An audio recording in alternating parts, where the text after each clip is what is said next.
3,70,000 करोड़ रुपए सीधे किसानों के खाते में पहुंच चुके हैं। बीच में कोई बिचौलिया नहीं, कोई कटकी कंपनी नहीं। 1 रुपया दिल्ली से निकले 100 पैसा सीधा पहुंचता है। ये आप जैसे छोटे किसान हैं जिनको पहले सरकार की योजनाओं का पूरा लाभ नहीं मिल पाता था। छोटे किसानों का हक भी बिचौलिए हड़प कर लेते थे, लेकिन ये मोदी है, ये नीतीश जी है जो किसानों के हक का किसी को नहीं खाने देंगे।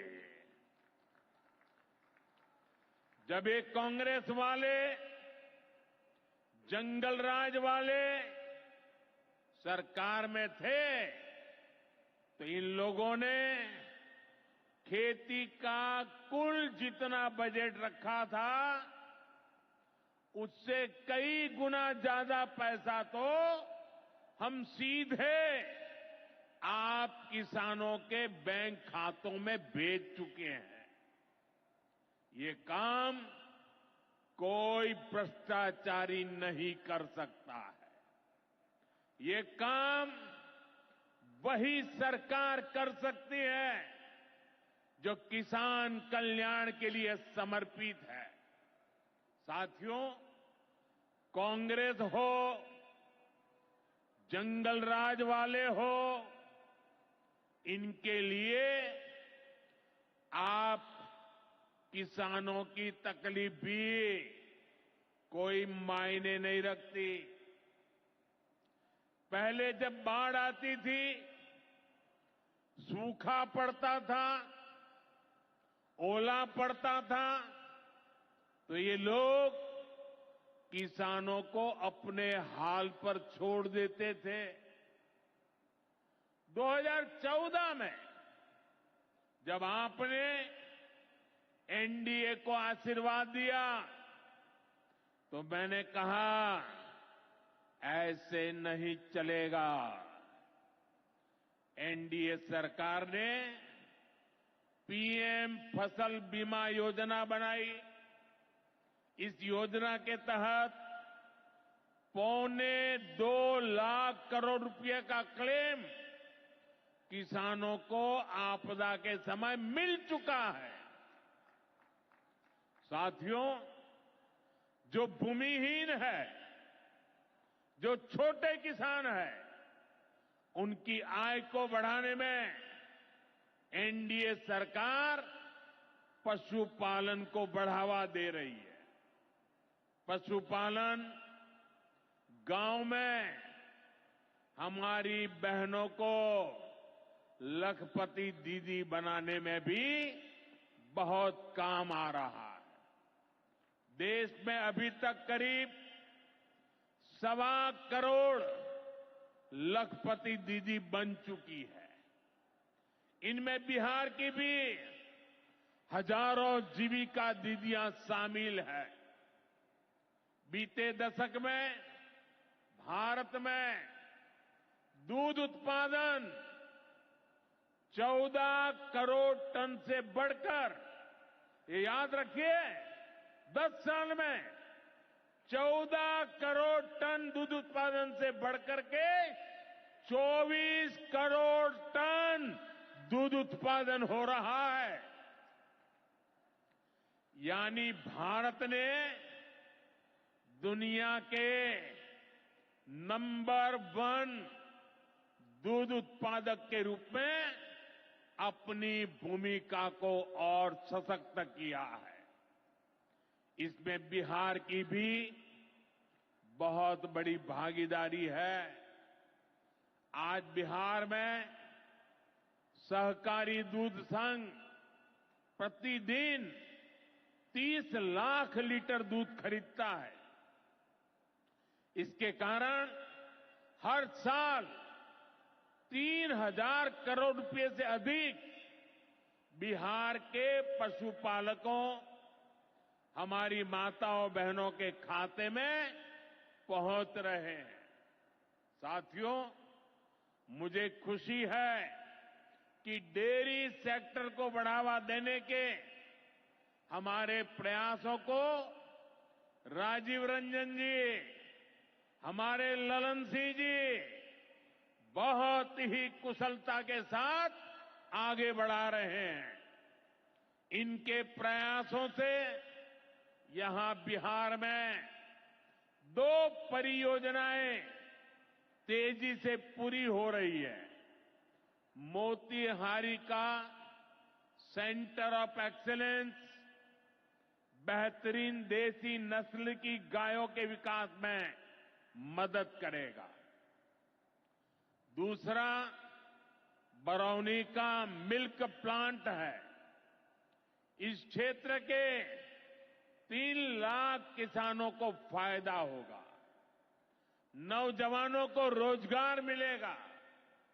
साथियों, हमारे जो नाविक साथी हैं, जो मछुआरे साथी हैं, इनको पहले की सरकारों ने कोई फायदा नहीं दिया। हमने पहली बार मछली पालकों को किसान क्रेडिट कार्ड की सुविधा दी है। ऐसे ही प्रयासों से आज मछली उत्पादन में बिहार शानदार प्रदर्शन कर रहा है। और अभी जैसे मुख्यमंत्री जी ने बताया, पहले मछली हम बाहर से लाते थे और आज मछली में बिहार आत्मनिर्भर बन गया है। और मुझे याद है 2014 के पहले 2013 में जब मैं चुनाव अभियान के लिए आया था, तब मैंने कहा था कि मुझे आश्चर्य हो रहा है कि बिहार में इतना पानी है, मछली हम बाहर से क्यों लाते हैं। आज मुझे संतोष है कि बिहार के लोगों की मछली की जरूरत बिहार में ही पूरी हो रही है। 10 साल पहले बिहार मछली उत्पादन में देश के 10 राज्यों में से एक था। आज बिहार देश के टॉप 5 बड़े मछली उत्पादक राज्यों में से एक बन चुका है। फिशरीज सेक्टर पर हमारे फोकस का बहुत बड़ा फायदा हमारे छोटे किसानों को हुआ है, मछुआरे साथियों को हुआ है। भागलपुर की पहचान तो गंगा जी में रहने वाली डॉल्फिन से भी होती रही है। ये नमामि गंगे अभियान की भी बहुत बड़ी सफलता है। साथियों, बीते वर्षों में सरकार के प्रयासों से भारत का कृषि निर्यात बहुत अधिक बढ़ा है। इससे किसानों को उनकी उपज की ज्यादा कीमत मिलने लगी है। कई कृषि उत्पाद ऐसे हैं जिनका पहली बार निर्यात शुरू हुआ है, एक्सपोर्ट हो रहा है। अब बारी बिहार के मखाना की है। मखाना आज देश के शहरों में सुबह के नाश्ते का प्रमुख अंग हो चुका है। मैं भी 365 दिन में से 300 दिन तो ऐसे होंगे कि मैं मखाना जरूर खाता हूं। ये एक सुपर फूड है जिसे अब दुनिया के बाजारों तक पहुंचाना है। इसलिए इस वर्ष के बजट में मखाना किसानों के लिए मखाना बोर्ड बनाने का ऐलान किया गया है। ये मखाना बोर्ड मखाना उत्पादन, प्रोसेसिंग, वैल्यू एडिशन और मार्केटिंग ऐसे हर पहलू में बिहार के मेरे किसानों की मदद करेगा। साथियों, बजट में बिहार के किसानों और नौजवानों के लिए एक और बड़ी घोषणा भी की गई है। पूर्वी भारत में फूड प्रोसेसिंग इंडस्ट्री को बढ़ावा देने के लिए बिहार एक बड़े केंद्र के रूप में उभरने वाला है। बिहार में national institute of food technology and entrepreneurship की स्थापना की जाएगी। यहां बिहार में कृषि के क्षेत्र में 3 नए सेंटर ऑफ एक्सेलेंस की भी स्थापित किए जाएंगे। इनमें से एक हमारे भागलपुर में ही स्थापित होगा। यह सेंटर आम की जर्दालू किस्म पर फोकस करेगा। 2 और केंद्र मुंगेर और बक्सर में बनाए जाएंगे, जो टमाटर, प्याज और आलू किसानों को मदद देंगे। यानी किसान हित के निर्णय लेने में हम कोई कसर बाकी नहीं छोड़ रहे। साथियों, आज भारत कपड़े का भी बहुत बड़ा निर्यातक बन रहा है। देश में कपड़ा उद्योग को बल देने के लिए अनेक कदम उठाए जा रहे हैं। भागलपुर में तो कहा जाता है कि यहां पेड़ भी सोना उगलते हैं। भागलपुरी सिल्क, टसर सिल्क पूरे हिंदुस्तान में मशहूर है। दुनिया के दूसरे देशों में भी टसर सिल्क की डिमांड लगातार बढ़ रही है। केंद्र सरकार रेशम उद्योग को बढ़ावा देने के लिए फैब्रिक और yarn dyeing unit, fabric printing unit, fabric processing unit ऐसे इंफ्रास्ट्रक्चर निर्माण पर बहुत जोर दे रही है। इससे भागलपुर के बुनकर साथियों को आधुनिक सुविधाएं मिलेगी और उनके उत्पाद दुनिया के कोने कोने में पहुंच पाएंगे। साथियों, बिहार की एक और बहुत बड़ी समस्या का समाधान एनडीए सरकार कर रही है। नदियों पर पर्याप्त पुल न होने के कारण बिहार को अनेक समस्याएं होती है। आपको आने जाने में दिक्कत ना हो, इसके लिए हम तेजी से काम कर रहे हैं। अनेकों पुल बनवा रहे हैं। यहां गंगा जी पर 4 लेन के पुल के निर्माण का भी तेजी से काम चल रहा है। इस पर 1100 करोड़ रुपए से ज्यादा खर्च किए जा रहे हैं। साथियों, बिहार में बाढ़ से भी बहुत नुकसान होता है। इसके लिए भी हमारी सरकार ने हजारों करोड़ रुपए के प्रोजेक्ट स्वीकृत किए हैं। इस वर्ष के बजट में तो पश्चिमी कोसी नहर ईआरएम परियोजना के लिए मदद देने की घोषणा की गई है। इस परियोजना से मिथिलांचल क्षेत्र में 50,000 हेक्टेयर भूमि सिंचाई के दायरे में आएगी। इससे लाखों किसान परिवारों को लाभ होगा। साथियों, एनडीए सरकार किसानों की आय बढ़ाने के लिए अलग अलग स्तर पर काम कर रही है।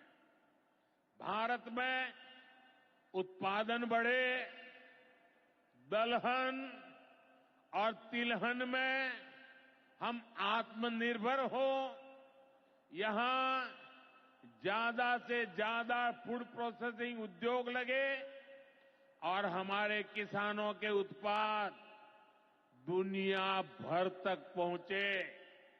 इसके लिए सरकार एक के बाद एक नए कदम उठा रही है। मेरा तो सपना है कि दुनिया की हर रसोई में भारत के किसान का उगाया कोई न कोई उत्पाद होना ही चाहिए। इस वर्ष के बजट ने भी इसी विजन को आगे बढ़ाया है। बजट में एक बहुत ही बड़ी पीएम धन धान्य योजना की घोषणा की गई है। इसके तहत देश के 100 ऐसे जिलों की पहचान की जाएगी जहां सबसे कम फसल उत्पादन होती है। फिर ऐसे जिलों में खेती को बढ़ावा देने के लिए विशेष अभियान चलाया जाएगा। दलहन में आत्मनिर्भरता के लिए मिशन मोड पर काम किया जाएगा। किसान ज्यादा से ज्यादा दालें उगाए, इसके लिए किसानों को प्रोत्साहन मिलेगा। दालों की एमएसपी पर खरीद को और अधिक बढ़ाया जाएगा। साथियों, आज का दिन एक और वजह से बहुत खास है। हमारी सरकार ने देश में 10,000 एफपीओ किसान उत्पादक संघ बनाने का बड़ा लक्ष्य रखा था। आज मुझे ये बताते हुए खुशी है कि देश ने इस लक्ष्य को प्राप्त कर लिया है। आज बिहार की भूमि 10,000वें एफपीओ के निर्माण की साक्षी बन रही है। मक्का, केला और धान पर काम करने वाला ये एफपीओ खगड़िया जिला में रजिस्टर हुआ है। एफपीओ सिर्फ एक संगठन नहीं होता, एक किसानों की आय बढ़ाने वाली अभूतपूर्व शक्ति है। एफपीओ की ये शक्ति छोटे छोटे किसानों को बाजार के बड़े लाभ सीधे उपलब्ध कराती है। एफपीओ के जरिए आज तमाम ऐसे अवसर हमारे किसान भाइयों बहनों को सीधे मिल रहे हैं जो पहले उपलब्ध नहीं थे। आज देश के करीब 30 लाख किसान एफपीओ से जुड़े हैं और बड़ी बात यह कि इसमें करीब 40% हमारी बहनें हैं। ये एफपीओ आज कृषि क्षेत्र में हजारों करोड़ रुपए का कारोबार करने लगे हैं। मैं सभी 10,000 एफपीओ के सदस्यों को भी बहुत बहुत बधाई देता हूं। साथियों, एनडीए सरकार बिहार के औद्योगिक विकास पर भी उतना ही बल दे रही है। बिहार सरकार भागलपुर